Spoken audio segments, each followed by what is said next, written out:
Hey there. Subscribe to my channel and also press this bell icon so you can get latest video notifications. And this is absolutely free. अस्सलाम वालेकुम दोस्तों, हक़ मौजूद दोस्तों गुज़िरियल video में असां पढ़ियासीं आम तौर ते कंप्यूटर में इस्तेमाल थींदड़ इनपुट डिवाइसिस। दोस्तों अॼु पढ़ंदासीं आउटपुट डिवाइसिस। साथियो आउटपुट डिवाइसिस में जेका अहम आउटपुट डिवाइस अचे थी उनखे LCD चइबो आहे। त साथियो LCD छा आहे? LCD लिक्विड क्रिस्टल डिस्प्ले हिकु आउटपुट डिवाइस आहे जेका हिकु फ्लैट पैनल डिस्प्ले टेक्नोलॉजी जे बुनियाद ते मैट्रिक्स जी डिज़ाइन में ठाही वई आहे। LCD अॼुकल्ह तमामु आम इस्तेमाल में असांखे नज़र ईंदी आहे, जीअं TV, मोबाइल, लैपटॉप या टैबलेट वग़ैरह में ॾिसंदा आहियूं।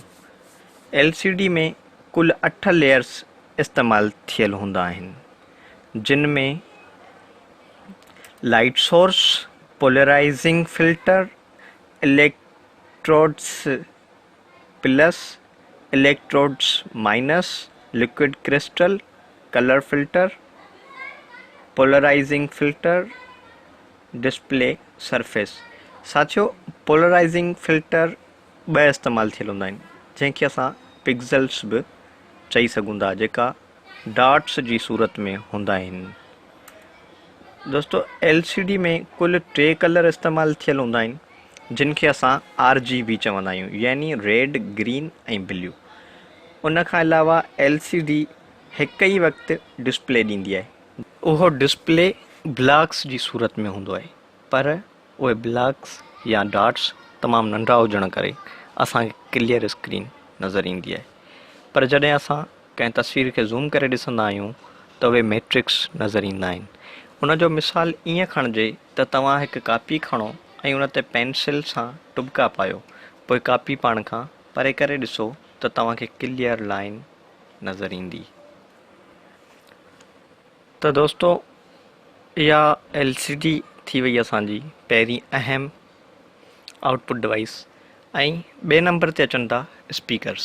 त दोस्तों स्पीकर कंहिंखां बि ॻुझा कोन्हनि। स्पीकर्स जो मतिलबु आहे, जीअं सिंधीअ में असां चवंदा आहियूं, वॾे आवाज़ वारा, लाउड।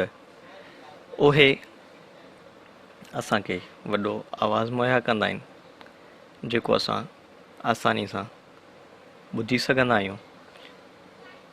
गानो ॿुधण जे लाइ या कंहिं गेम जे साउंड खे इंजॉय करण जे लाइ, या उन खां अलावा कंहिंसां वीडियो चैट वग़ैरह करण जे लाइ बि इस्तेमालु करे सघंदा आहियूं। उनखे स्पीकर्स चइबो आहे। दोस्तों उन खां पोयां 3 नंबर ते आम तौर ते इस्तेमालु थींदड़ आउटपुट डिवाइस अचे थी प्रिंटर। दोस्तों प्रिंटर जो इस्तेमालु अॼुकल्ह तमामु आम आहे। साथियो प्रिंटर असां मुख़्तलिफ़ फोटोस्टेट्स जे दुकान ते बि ॾिसंदा आहियूं। प्रिंटर जो कमु जेको आहे उहो अहम कमु इहो आहे त असांजी कंहिं बि सॉफ्ट फाइल खे या कंहिं फ़ोटो खे या कंहिं टेक्स्ट खे हार्ड में तब्दील करण जे लाइ या प्रिंट आउट कढण जे लाइ प्रिंटर इस्तेमालु थींदो आहे। त साथियो प्रिंटर खे अॻिए वीडियो में असां तफ़सील सां पढ़ंदासीं। तेसिताईं जे लाइ अल्लाह हाफ़िज़, सिंध सलामत, साथ सलामत।